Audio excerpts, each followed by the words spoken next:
Hi HGTV, my name is Mark Davis. I'm an architect and a designer in San Francisco, California, and I am an All-American Handyman.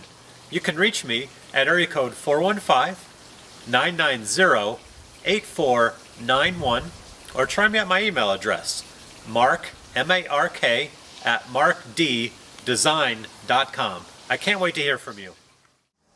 Today's handyman project is to fix this sagging wooden gate. Now, the first clue that tells me that the gate is sagging is that it's being held together. It's being held shut by this bungee cord. And what happened is that since the gate sagged, the lock set no longer lines up, and so you can't lock the gate. And I also noticed that the gate rubs at the top, and there's about a half-inch gap at the bottom. So that's basically like, if this is the gate, gravity took over and it just went like that, so it no longer lines up and no longer opens. Fortunately, there's a standard off-the-shelf gate anti-sag kit. Seriously, that's what it's called. And that's what we're going to use to fix the gate today. The components of our anti-sag kit are two metal corner brackets, a handful of wood screws, the tension cable, our turnbuckle, and then a couple U-bolts to connect the tension cable to the turnbuckle.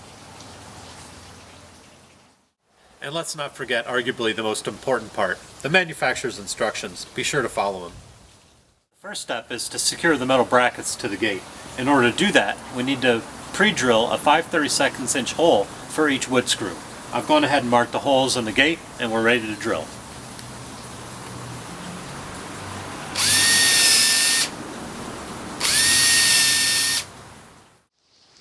So I'm just finishing up installing the last of the screws for the brackets.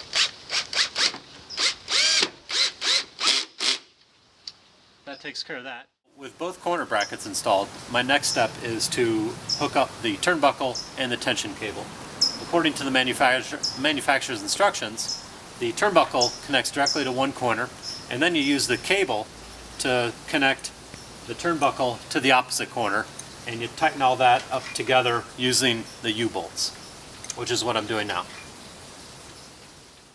Now that my tension cable and turnbuckle are in place, let's tighten the turnbuckle to try and bring the gate back into square. We'll tighten it first, then we'll take a few measurements. Using my pliers and a crescent wrench, I'm going to tighten the turnbuckle.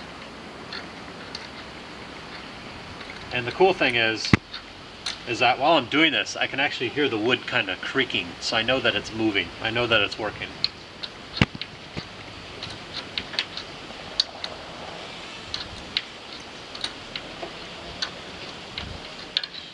Okay. Crank down on the turnbuckle.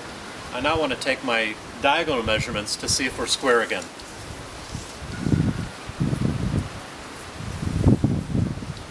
I have 66.5 inches there.